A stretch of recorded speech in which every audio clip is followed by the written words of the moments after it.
So yan, ito muna yung huling update ko muna kay Rhea. For now, tututukan natin to for the next vlogs. Unahin ko muna yung EF. Ngayon, yung plano kay Rhea, lalagyan ko siya ng interior. Nakakuha na tayo ng mga bagong molding. Nakakuha na tayo ng roof. Meron tayong mugs. Ito, pantayo lang yan. At meron na din tayong bagong gulong. So, ikakabit na lang. Excited na excited ako dito. Ayusin yung alignment. Actually, nagde-decide ako kung ulitin yung kulay. Aayusin na itong itim o kaya ibang kulay na naman. So, pinag-iisipan ko pa ngayon. Ang dami niya pang kulang sa totoo lang. Yung mga maliit na bagay talaga. Like yung mga weather strip na yan na napakamahal. 8,000 yan per. Grabe. As in, kahit yung mga roof molding na yan, nakikita kong presyo, 8,000 din yan. So, bilangin nyo na lang. Plus, meron ka pang front windshield molding, rear glass na mga rubber, yung mga yan. So, tanggalin yan. Tatanggalin din natin to kasi para maiwas to talaga natin proseso. Okay na naman overall yung body yan. Naayos na yan dati. Pero may mga touch-up lang tayo na ayusin. Maliliit na bagay, pero it counts, guys. So, game plan ngayon, tatanggalin tong dashboard para maayos itong mga bulok dito, lalo na yung part na yun. Ewan ko lang. Kita nyo yun, yung latang yan. Ayusin natin yan. Nandito yung kapatid ni Kuya Tony, si Alex. Ayan, sisimulan niya na. Kuya Alex, ikaw nang bahala ha.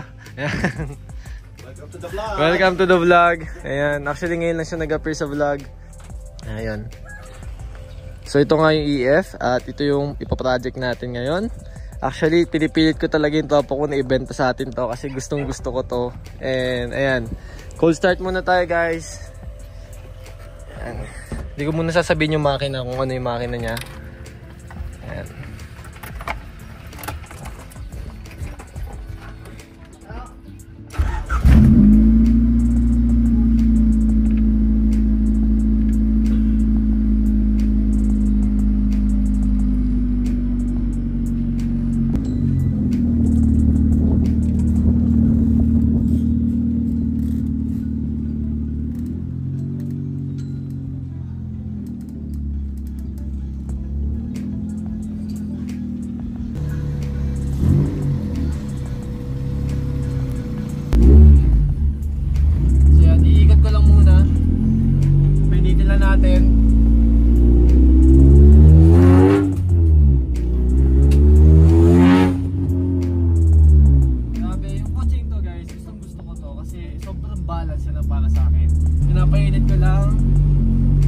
Tayo doon, hato tayo ng konti, pagbibigyan ko na kayo and para marinig yun, mas ma-appreciate itong EF kasi para sa akin, hindi siya sobrang overpowered, hindi rin siya underpowered, perfect na perfect yung power niya para doon sa kaha niya, kaya doon ko naitinda na yun talaga pala yung mga balance talaga na kotse na hindi na kailangan masyadong na all out though feeling ko mas grabe to kung sakaling sa mga nakasakay dito sa EF na to, yung mga tropa, alam nila yung sinasabi ko na sobrang idea lang na gano'n na power.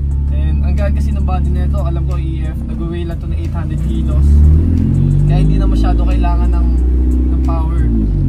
Ayan. So naka-coil over lang to.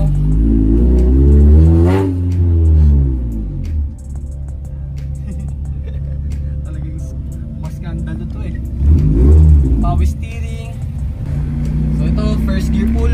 Wala tong VTEC, guys, kaya meron siyang check engine. Actually, isa sa mga ayusin natin. Let's go.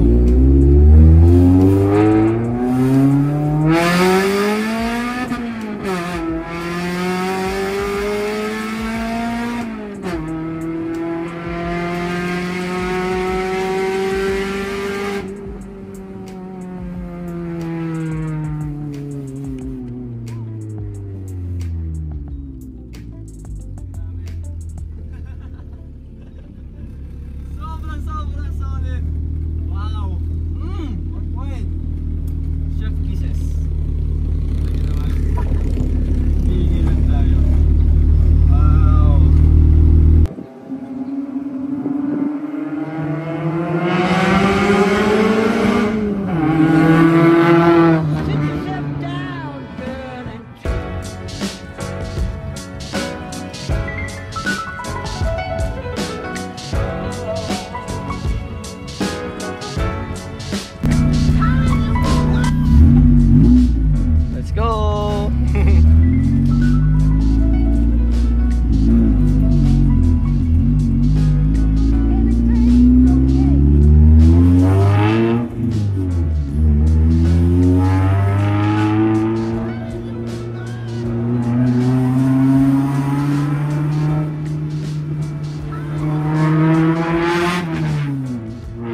Power steering.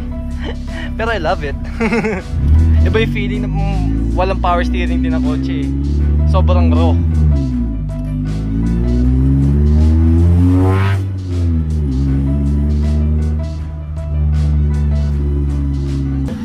Papakita ko lang sa inyo yung makina. Sa mga sinasabihan ko na sobrang raw yun nilang maniwala palagi. Kasi nga, hindi ko sila masisisi.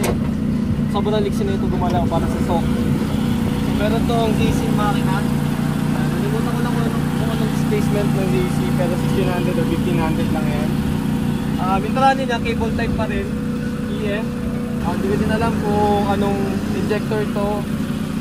As in, wala akong alam dito kasi sabi ng may-ari, stock lang daw siya. At alam na naman yun. Stock, nothing special, naka-coilover lang. Ayan, adjustable, damping, naka-coilover. Hindi ko din alam kung anong tatak, pang little speed data to or BC. Nothing special guys. EF3, 1990, 1991, EF3, Honda Civic. Maganda din dito guys, kaya maganda ito project. Ito natin. Parang ano lang, katukbayan sila. Data yan. Ganda ng body pa na ito. So nangihinayang kami na ibenta nga kasi nga medyo mahirap na din makahanap ng EF. Lalo na yung mga interior na piyesa niyan. Napakahirap na talaga ngayon. Pero ayan, kaya nga may bala kami na tropa na itimin po. Sakto may pinturahan tayo, yung automac. Ito nga pala yung Facebook page namin kung gusto nyo mag-inquire. Dito lang kami sa Tanawan City, Batangas. At kung gusto nyo magpapintura, magpa-retouch, o kung ka naman, DM us guys. So yun. Isa pa sa mga favorite ko pala dito feature. Kasi hindi nagsasara yung labas. Dito ko lang. Alam mo naman, Honda. Si Ryan. Ito. Yung ganito yung interior niya. Stock na EF3. Meron siyang blocks na sobrang bigat, weighted na shift na daman-daman mo talaga na nakakambyo ka kasi ewan ko ba, gusto ko to. Ngayon lang din ako naka-testing ng ganito. Hindi ko alam kung anong box natin. Stock na stock lang. Naka-Recaro seats. Walang interior yung loob. And yun lang. Ano pa bang kailangan para maging perfect guys ang Honda? Yun lang. Tanggalin mo lang na interior. Pangkarera na yan. Pero ayun, ngayon ipapasok na natin sa paint shop. Sisimulan natin yung proseso pagpintura na ito. Kaya ayun, let's go.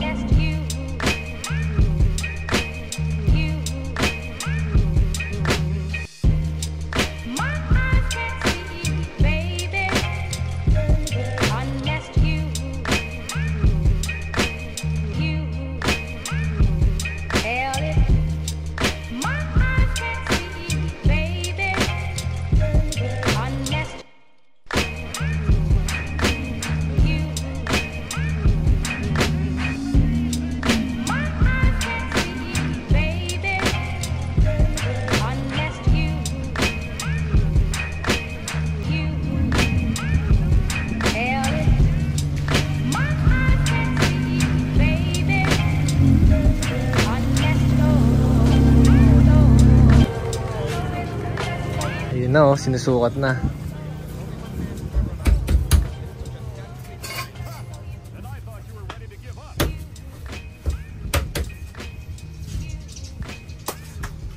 SG. Wala na tayong problema sa bulutong.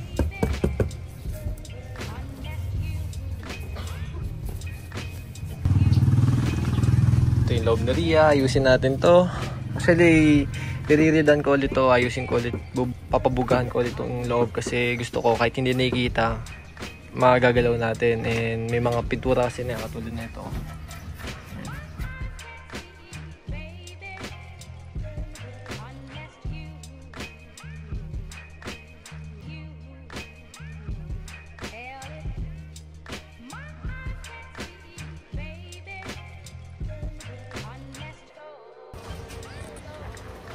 Na nagbabago dito ay Rie. Yeah. Yung nagbabalak nga pala ako ilipat yung yung battery natin sa likod. Nagsasuggest na oo, may mga nagsasuggest na wag. Pero for aesthetic, sige, tiis pogi tayo. Papayos natin yan. Then nilinisin natin tong engine bay pa. Bitin pa tayo sa linis. Bagong radiator. Papalit din tayo at maglalagay tayo ng aircon kasi hindi pwede sa init na ganito guys, talaga hindi pwede. And sa pa nga pala, ito hindi ko pa din napapakita. Ito E36 siya, sedan, Napaka-pogi, ang ganda ng bagsak. So, itim din siya guys. So, tatlo na yan. Yung EF, yung E36, tapos yung EG. Magiging itim na silang lahat. Welcome to the club. Once you go black, you never go back talaga. Ang gusto ko lang dito sa E36 na to, ang ganda ng bagsak niya. Ayan, napakalinis. May chin pa yan. Tinanggal na namin kasi lagi siyang sumasayad at basag na rin. At i-repair na din yan. All stock lang naman to. Naka-AC Schnitzer na body kits. Ayan, may mga ayos tayo like mga ganyang ano sa pintura. Ito yung killer niya. Ayan. So yun. Quick update lang sa mga kotse dito. Ayan. Si AirPods may binili pang isang Benz. Inayos na din to. Actually to, may fire damage to. Pero nagawa namin ng paraan, maayos yung mga wiring niya and all. Ito. Ayan. May fire damage yan. Pero naayos naman. May inintay lang ata si AirPods sa mga host para maayos to. Okay na tayo sa wiring. Hindi ko rin alam kung bakit to nasunog. Pero nakuha lang namin ito sa very good price. Pero quality pa. Okay pa siya. Yung body niya overall okay na okay. Yun lang talaga. Ano, medyo bakat pa yung pinagsunugan, no? Ayan. Okay pa to. So medyo nasa euro-euro na din tayo. Na-enjoy ka naman kasi sobrang komportable. Sobrang kakaiba yung appeal na euro, guys. Dito ko muna i-end. Ewan ko lang kung may mga kadugsong pat na vlog. Isisingit ko na din dito. So always out. Peace. Let's go.